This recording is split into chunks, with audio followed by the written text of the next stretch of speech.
You will be lucky if you never see them. You walk in your room, shower, drive your car to wherever you need to be, and all the while you are never alone. This may be comforting for some, and I had once read that they are meant to be your eyes when you cannot see. They are creatures that look when you have no ability to look. They lurk and they watch. You are never alone. In the beginning, I was certain that I was just acting crazy. I suddenly became obsessed with what my brother called the eyes of the shadow. It may have something to do with his death afterward. It happened so bizarrely that I couldn't imagine it being coincidence. My brother was driving to work when a semi swerved into him and forced him off the road, his car ramming into a pole and instantly killing him. The semi-driver mentioned having seen, for a split second, eyes staring at him from his passenger seat. He later admitted it was his shadow that spooked him. I started looking onto other incidents like these. It was hard at first to find, but after a time, the similar occurrences would almost jump out at me. There were many people who were tragically killed due to being spooked by their shadow, and each one mentioned having sworn eyes were staring at them, but there were never any eyes when they turned around. Sometimes I feel the eyes staring at me as well, but I dare not turn to look. I know too well what happens after I have seen them. I will end up like my brother. With the recollection of my brother, and the secluded tales I have researched, as well as my own theories, I will try to explain these eyes that reside in shadows as best as I can. They have been there the entire time, in moments when a person is alone. They are careful to not be seen, and they only open their eyes when no one is looking. They always stare at you. Their eyes never leave your person, constantly staring and unblinking. My brother, when he had seen them, mentioned that the eyes he saw seemed crudely drawn and moved like an uneven pencil animation. The eyes had no color or expression, just wide-eyed, staring. The eyes were disproportioned, with cartoonish lashes. The irises had no color, just white, but the whites were much more real than the drawn outline. He saw them only briefly, but they made eye contact. They blackened and closed without a sound. He was in the shower when he saw them. It may have been lack of oxygen, since my brother loves taking long, hot showers. He called me shortly after and told me he felt scared for his life. He kept staring at his shadow, but the eyes never returned. I told him not to worry. There was no way for me to know that he was correct in thinking he was no longer safe.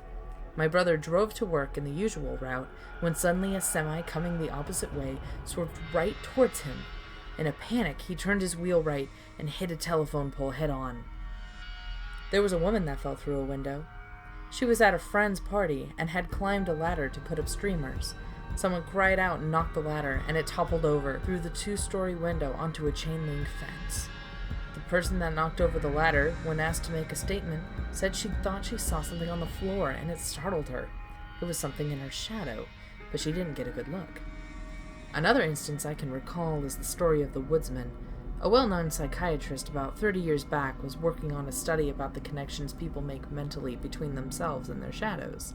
Though it's understood that a shadow is only blocked sunlight by a solid thing, there are those who still make a mental separation between themselves and this absence of light. As he continued his research, he wrote in his memoirs about having noticed something distressing in his own shadow. Looming on the wall, his desk lamp being the only source of light, he noticed 2 huge bulging eyes staring right down at him from over his shoulder. He didn't make eye contact with it, but knew it had been there. He was now wary of the matter and tried to convince himself it was a sort of hallucination from too much work, and decided to take a small weekend vacation in the woods. A weekend turned into a week, which became weeks, and a search party went to look for him. His wife bought posters and flyers and media feed to find her missing husband, but it was almost a year until he was found. Snow was melting and it was spring, and a couple women were out hunting. On the side of a bank, they noticed a tattered piece of paper. One woman found more pieces and collected them. The other woman found the journal and the man holding the journal. He wasn't quite thawed out from the winter. The journal started as a diary, mentioning again the eyes of the shadow. Then the words became infrequent, and instead the rest of the pages were filled with blotchy images of his shadow with various eyes. Some images had more than 2 eyes. In the last few pages, the eyes filled the shadow, and lastly the entire paper. His body was found in a place that had been searched before. His autopsy proved it was starvation that finished his life, 4 months after his disappearance. His car was waiting full and working at the cabin where he supposedly spent his weekend. Some investigators offer that he may have purposefully been hiding from the search parties. From the journal entries, they suppose it was paranoia. This phenomenon of individuals noticing these eyes and then perishing through various means led me to my own investigation. I felt I owed it to my brother, who was by no means the sort to lie to anyone. What manner of demon had overtaken him? What sort of spirit would want to steal his shadow as its own? What is the purpose? These are the questions I wanted to answer going into my research. My brother knew I would not think he was crazy, and I do not. I believe there is something else going on with these shadows.